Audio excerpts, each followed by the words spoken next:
네, 안녕하세요. 저는 학번으로는 18학번이고, 이번 2학기에 대학원에 입학한 대기해양 모델링 연구실 석사과정에 있는 이준호라고 합니다. 제가 이렇게 이번에 설명드릴 내용은 대기과학과에서는 여러 가지의 맵 프로젝션 방법을 사용하고 있는데, 그림을 그리다 보면은 그런 방법들을 다 사용하게 되거든요. 그래서 저희가 어떤 맵 프로젝션 방법을 사용하고 그것을 실제로 어떻게 파이썬으로 구현하고 있는지에 대해서 설명하기 위해서 이렇게 파워포인트를 준비하게 되었습니다.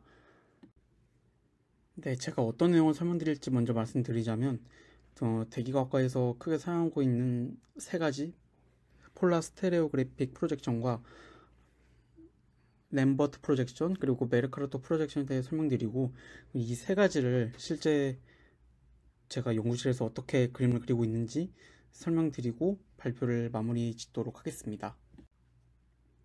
근데 제가 이번 설명드릴 내용은 왜 저희가 맵 프로젝션 방법에 대해서 배워야 되는지에 대한 간략한 설명입니다.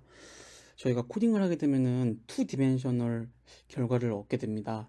하지만 저희가 살고 있는 지구는 실제로 구형이기 때문에 3차원입니다. 그래서 3차원 형태로 되어 있는 이 지구를 2차원의 그림으로 어떻게 구현할 것인지, 그것에 대해서 공부하는 게 맵 프로젝션이 되겠고요. 그동안 맵 프로젝션에 대한 많은 연구가 이루어져 왔지만 지금 현재 저희가 쓰고 있는 가장 대표적인 세 가지 방법에 대해서 소개하고자 합니다. 네, 제가 이번에 설명드릴 내용은 첫 번째로 폴라 스테레오 그래픽 프로젝션이라는 극평사도법 방식입니다. 이 극평사도법이라는 용어가 그 의미들을 내포하고 있는데요. 극을 평평하게 한다라는 그런 의미입니다. 이게 무슨 말이냐 하니, 저희가 지구가 구형이기 때문에 극지방에서 아래쪽을 쭉 쳐다볼 수 있잖아요.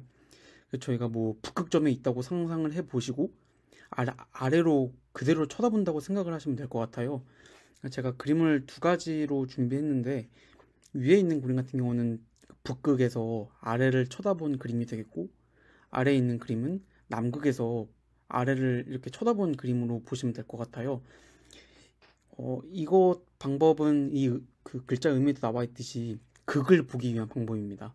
극은 굉장히 정확하게 측정할 수 있는데요. 이게 사실 중위도로 가면 갈수록 이제 저희가 극에서 보면은 좀 더 그 세로축으로 길이가 더 길어지겠죠.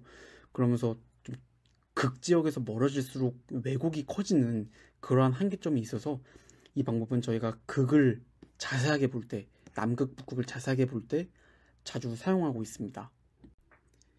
제가 이번에 설명드릴 내용은 람베르트 원주도법이라는 방법입니다. 이것은 제가 옆에 첨부해드린 그림을 보시면 이해하시겠지만, 극지역에서 저희가 지구를 향해서 콘을 이렇게 씌운다고 생각하시면 될 것 같아요.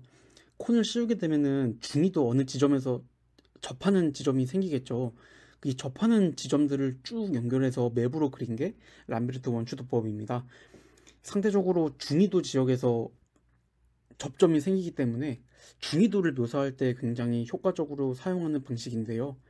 하지만 기본적인 형태는 비슷비슷하게 나오지만은 이 사이즈가 굉장히 왜곡이 크다고 합니다. 실제로도 저희가 이거를 잘 쓰냐 하면은 잘 사용하지 않는 것 같습니다.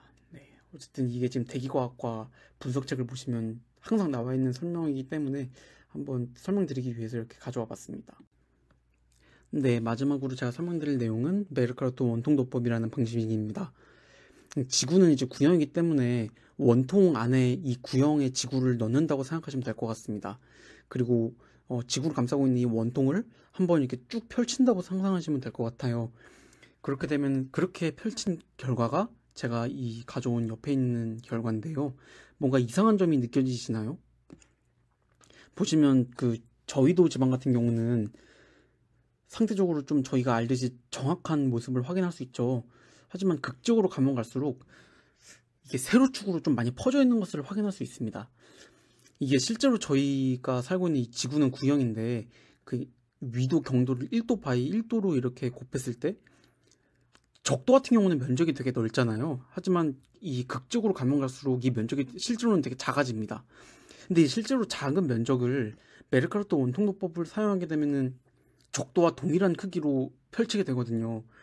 그래서 좀 이러한 그 고위도로 가면 갈수록 왜곡이 심해서 적도나 저위도 지방을 볼 때 메르카르토 원통도법을 많이 사용한다고 합니다. 네, 이제는 제가 아까 말씀드린 세 가지 방법을 제가 실제로 연구실에서 사용하고 있는 자료를 한번 그려봤어요. 지금 이 경우는 폴라 스테레오그래픽 결과입니다. 옆에 남극 대륙이 보이고, 그러니까 이제 왼쪽에 남극 대륙이 있고, 오른쪽은 이제 북극이 보이는데요. 그래서 왼쪽 같은 경우는 남극 상공에서 쳐다본 그런 느낌이 들고, 오른쪽 그림은 북극 상공에서 쳐다본 느낌이 듭니다.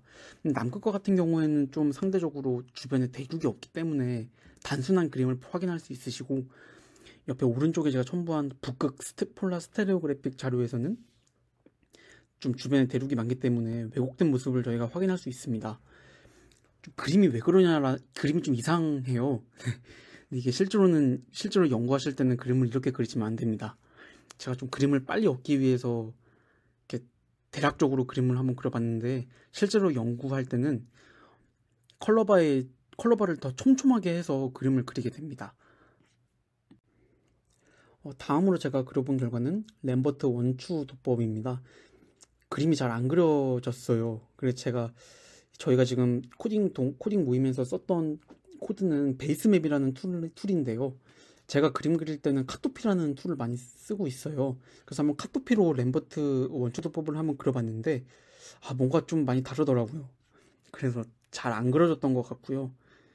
실제로도 제가 지금까지 연구하면서 램버트 원추도법을 사용해서 그림을 그려본 경험이 많이 없습니다. 자주 쓰지는 않는 것 같고, 뭔가 좀 형태도 한눈에 뭔가 알아보기에는 좀 어려운 것 같아요. 또 이게 또 중위도만 보다 보니까 여러 가지 한계점도 있고요. 어쨌든 이런 방식으로도 그림을 그릴 수 있다라는 걸 설명드리기 위해서 한번 그림을 그려봤습니다. 네, 제가 마지막으로 설명드릴 내용은 메르카르토 원통도법입니다. 아까 말씀드린 바와 같이 고위도 지역에서 왜곡이 굉장히 심한 것을 확인할 수 있으신데요. 보면 그린란드가 북아메리카 대륙과 크기가 비슷하고, 남극 대륙이 유라시아 대륙과 크기가 비슷합니다. 뭐 말이 안 되는 결과가 되겠죠. 그래서 실제로는 이 방법도 사실 거의 연구에서는 쓰면 안 되고 잘 쓰지 않습니다. 그래서 제가 말씀드리고 싶은 내용이 한 가지 더 있었는데, 이 컬러바 범위를 한번 보시겠어요? 제가 그림을 좀 굉장히 넓게 잡았어요. 200켈빈부터 310켈빈까지 그림을 그렸는데, 보시면은 280켈빈 이상의 구역이 실제 그림에서 거의 나타나지 않죠. 이럴 때는 그림을 잘못 그린 거라고 보시면 되겠습니다. 그래서 그림을 다시 그려야 되는데요. 그림을 다시 그릴 때는 280켈빈 이상의 지역이 없기 때문에 더 정확한 그림을 얻기 위해서 상한선을 310켈빈이 아니라 280켈빈으로 다시 재조정을 해줘야 됩니다. 그렇게 되면은 조금 이런 분포가 좀 더 골고루 나올 수 있게 되면서 보기에도 좋고 더 정확한 그림을 얻을 수 있습니다. 네, 마지막으로 저희가 실제로 그린 그림을 한번 가져와 봤습니다. 그림을 보시면 아까와는 좀 다른 점을 느끼실 수 있을 것 같은데요. 보면 적도 지방이 볼록하고 극으로 갈수록 더 줄어드는 걸 확인할 수 있죠. 이런 게 아까 말씀드린 그 메르카르토 원통도법의 한계점을 극복한 그림이 되겠습니다. 그래서 극지역에서 커지는 문제점을 이렇게 해결한 그림이 되겠고요. 이처럼 실제로는 저희가 코딩할 때 막 그런 왜곡된 문제를 겪지 않아도 됩니다. 이런 게 다 코드가 다 짜져 있기 때문에 저희는 구글링에서 이런 코드를 그냥 갖다가 쓰면은 정확한 그림을 얻을 수 있기 때문에 뭐 굳이 막 겁내하시거나 그러실 필요가 없다는 말씀을 드리고 싶었습니다. 네, 저희가 지금까지 사용한 참고 문헌은 이렇게 될 것 같고요. 네, 저의 맵 프로젝션 관련된 발표는 여기까지였습니다. 이 기본적인 내용을 모르시는 분들이 계실 것 같아요. 사실 이게 대기 분석에서 저희가 배우게 되는데, 대기 분석을 배우신 분들은 되게 친근하게 보셨을 것 같지만 그렇지 않은 분들에게는 많이 어려울 수 있는 내용이라고 생각하거든요. 근데 제가 설명을 잘했는지 모르겠는데 되게 두서없이 말씀드린 것 같아서 좀 죄송하게 생각하고요. 뭐 추가적인 질문이나 문의사항 있으시면 제 이메일로 연락 주셔도 좋고, 저희 대코동 1기 멤버분들께 각자 연락 주셔도 되게 좋을 것 같습니다. 네, 저의 발표는 여기까지였습니다. 경청해 주셔서 감사합니다.